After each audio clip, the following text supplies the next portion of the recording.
Moikka moi, Vevovi tässä. Haluan tänään näyttää, miten voit tehdä hyviä videoita PowerPointilla. PowerPointissa nimittäin voit nauhoittaa esityksesi web-kameran kanssa oikein ja tallentaa sen videoksi. Tälle on monia käyttökohteita. Voit tehdä sillä jopa videoita YouTubeen tai minne nyt haluatkaan laittaa. Rakennat vain PowerPoint-esityksen ja sitten nauhoitat siitä siistin videon. Käydäpä katsomassa tämä tekniikka. Ennen kuin asiaan mennään, muista käydä tilaamassa kanavani. Tällä tavalla saat aina uusia oppimisvideoita digitaidoista joka ikinen päivä omaan syötteeseesi. Kannattaa myös muistaa tykätä tästä videosta, sillä tavalla kanavani saa lisää näkyvyyttä ja tietysti algoritmit oppivat näyttämään näitä videoita lisää sinulle kanssa. Mutta sitten asiaan. Olen rakentanut tässä esityksen ja haluaisin tallentaa sen. Haluaisin siitä hyvän videon. Suuntaan tämän jälkeen diaesitys eli slideshow välilehdelle ja löydän täältä tallenna toiminnan. Napsautan sen yläosaa päästäkseni tallennustoimintoon. Huomioi, että ennen kuin napsautat tätä, valitse se dia, mistä haluat aloittaa tallentamisen. Tässä tapauksessa minulla onkin valittuna ensimmäinen. Tallennustoiminto kun avataan, tallentaminen ei ala välittömästi, vaan voit itse asiassa hieman määrittää sitä. Täältä ylhäältä voidaan aloittaa tallennus, kun olet valmis. Muutama asia, mitä kannattaa määrittää, on ensinnäkin, onko kamera päällä vai ei, onko äänet päällä vai ei. Näistä kahdesta napista voit määrittää, laitaanko kameraa ja ääniä päälle. Huomioi 3 pistettä tässä vieressä, mistä voit käydä valitsemassa, mitä mikrofonia haluat käyttää ja mitä kameraa haluat käyttää, mikäli haluat määrittää nämä. Alalaidasta löydät vielä muutamia lisätyökaluja, mitä voit käyttää esityksen aikana, mutta niitä emme tarvitse vielä huomioida. Tosin täällä aivan alanurkassa näkyy pari lisäoptiota. Esimerkiksi napsauttamalla tätä kuvaketta voit sumentaa taustan, jolloin voit hävittää tallennetusta videosta tuon taustan kokonaan. Viereisestä valikosta voit myös valita hieman erilaisia näkymiä, mistä tutkia tätä esitystä. Nämä eivät vaikuta siihen, millä tavalla tämä tallentuu, mutta auttavat siinä, että pystyt tallentamaan tämän mukavammin. Valitse näistä semmonen, missä olet kaikkein mukavimmin kotonasi. Esimerkiksi tämä perusnäkymä on kiva, jos olet tottunut PowerPointin esittäjänäkymään muutenkin, mutta taas teleprompteri on kiva, jos olet kirjoittanut muistiinpanoja dioihisi ja haluat sitten lukea ne ääneen.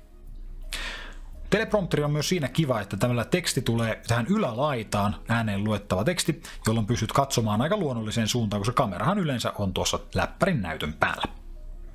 Kun näyttää hyvältä, haluat aloittaa tallentamisen, napsautat täältä ylhäältä tallennuksen aloittamista ja sen jälkeen tulee pieni laskenta ja sitten puhe alkaa.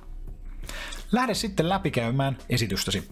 Voit lähteä esittelemään aihepiiriä ja liikkumaan esityksessä diasta toiseen painelemalla alalaidasta löytyviä nuolia. Käy läpi diat niin kuin normaalissa esityksessä kävisit. Nuolilla voi parata myös taaksepäin, mikäli tarvis. Huomioi, että voit käyttää myös korostustyökaluja. Mikäli diassa on jotain, mihin erikseen haluat huomiota viedä, voit poimia tästä alhaalta muutamia työkaluja, kuten esimerkiksi laserosoittimen tai kynän. Laserosoitin on varsin näppärä, jos haluat varsinaisesti piirtää, haluat vain liikuttaa hiirtä tuolla ruudulla hetkellisesti. Jos taas haluat korostaa jotain, voit ottaa kynätyökaluja ja tehdä niillä esimerkiksi ympyröintejä ja muuta. Kun esityksesi on valmis, huomioi, sinun ei tarvitse vielä esitystä välttämättä viimeiseen diaan, voit katkaista nauhoittamisen heti kun tuntuu siltä. Valitse täältä ylhäältä tuo lopeta tallennusnappi. Ja näin esitys on tallennettu. Voit tämän jälkeen poistua tästä tilasta painamalla Escape-näppäintä, jolloin palaat takaisin. Ja huomaat, että tässä kohtaa esitykseesi lisätään jotain. Tänne lisätään videoelementit, mitkä olet juuri puhunut.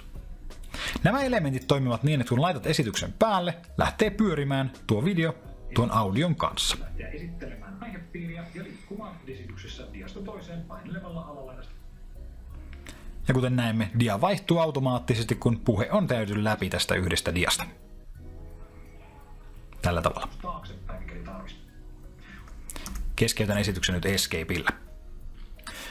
Näin. Olen siis luonut esitykseeni videotallenteet, jossa olen kertonut kaiken, mitä olen halunnut. Huomioi, että nämä videoelementit ovat normaaleja elementtejä, eli jos haluat, voit muuttaa niitä, esimerkiksi suurentaa tai pienentää niitä, tai sijoittaa ne eri tavalla diaan. Nämä voidaan sijoitella vapaasti. Kun alkaa tuntua siltä, että näyttää hyvältä, voit tietysti tallentaa esityksen, ja kun haluat pyörittää tämän esityksen, sinun ei tarvitse tehdä mitään muuta kuin aloittaa esitystila, ja esitys pyörittää itse itsensä. Voit kuitenkin tehdä tästä myös muutaman vaihtoehdon. Huomaa, että tänne on ilmestynyt uusi tallenna välilehti. Täältä voit komentaa vie videoon, jos haluat tallentaa tämän nyt kokonaan videona. Komennan täältä vie videoon, ja sen jälkeen saan vielä muutamia asetuksia. Pystyn täältä määrittämään tiedoston nimen, ja selaan napilla valitsemaan minne se tallennetaan. Oletuksena se menee tietokoneesi oletus Documents-kansioon.